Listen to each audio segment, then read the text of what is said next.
Greg Tepper of Dave Campbell's Texas Football and TexasFootball.com here at the Lone Star Clinic in College Station, here with the star of Fox Sports Southwest, the head coach of the Vanderbilt Industrial Cobras. It's Coach Jamie Dixon. Has your agent been calling you and trying to get you nothing yet. TV gigs and stuff like that? They give me a hard time down in Industrial about it. People say, "Oh, there's the TV star." I got a couple of emails from guys I used to coach with saying, "How much did I pay y'all to put me on there?" That type of thing. My favorite part, because Fox asks me to help book those guests for the between game shows and stuff like that, and my favorite part is identifying coaches who I know are going to hear about it.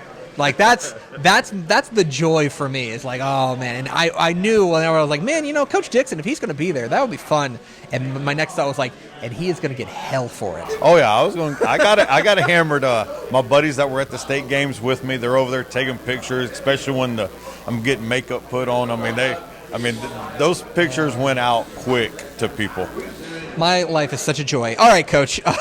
Let's talk about your Cobras. An unbelievable 2019, fantastic season, breakout season for your Cobras. When did you know that maybe you had something special there in Vanderbilt? Probably coming into that after that first year, we lost that first round to Rice Consolidated district champion. We're the fourth place team, and we lose 21-14, and that was the score at halftime.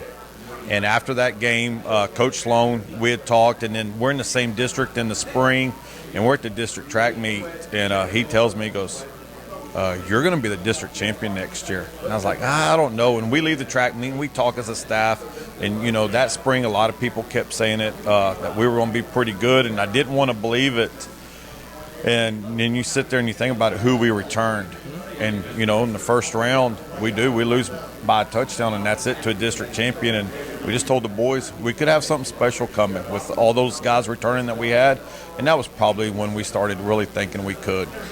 And then looking forward to 2020, obviously, some of those guys were key components. They're seniors. They've exhausted their eligibility, although you could appeal to the UILC, but a few of those guys. But now moving into 2020, is there that sense, though, among the younger guys that, hey, the road's been paved for us, now we know what to do? Do you get that sense among the younger guys? My coach, we met right after realignment as a football district. We met halfway in Refugio, and my coaches that were back doing the off season, they were texting me going, these kids are excited. Yep. Like they had saw it. They're saying, Coach, we can do it. Let's go win the region. Let's take it further. So the excitement's there, and I got to show back up and say, boys, I'm glad you're excited, but let's hold on. Let's take it one game at a time still. So, but the excitement's there in Industrial. It really is. When you take a look at your 2020 squad, do you have an idea quite yet of where you feel like you're going to hang your hat? What is the thing about your team that we're going to be talking about? I still think, our philosophy is we're going to run the ball. So our ground game is still going to be there.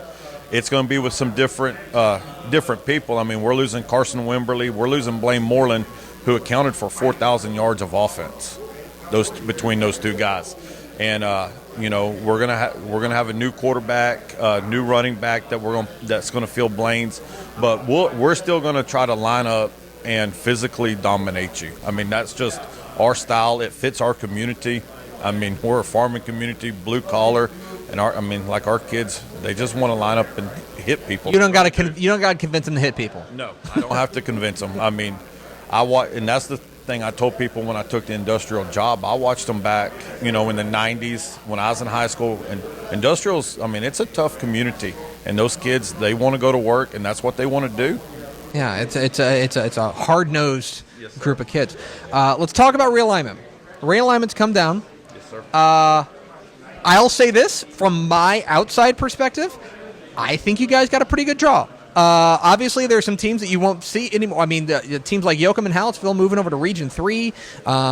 From my perspective, where I'm sitting, I feel like you guys got a pretty favorable draw, but I'm not the one sitting in the chair in Vanderbilt. Well, I'm interested in your take on where you guys landed. We did get a favorable draw. Yoakum's well coached, got very talented kids. Hallettsville, same thing. We're going to play Hallettsville week 2. and we're going to play Coach Benzik's squad and Jonathan Brooks. And Hallettsville's mad at us. I mean, I'm not. I mean, there's no sugarcoating it. It's going to be a packed house. We're playing it in Hallettsville, and it's going to week 2. It's going to be something else, and they're mad. I mean, they're going to talk to their kids that whole week about 1 yard, and we know it's coming. And so, I mean, our region, Coach Andrus at Jordanton, that they return a lot. They really do. Lanos coming down from division or Class 4A, Orange Grove, and there's still some good teams. Edna, Coach Mitchell and I've known each other for a long time. When he was at Sinton, I was at Ingleside.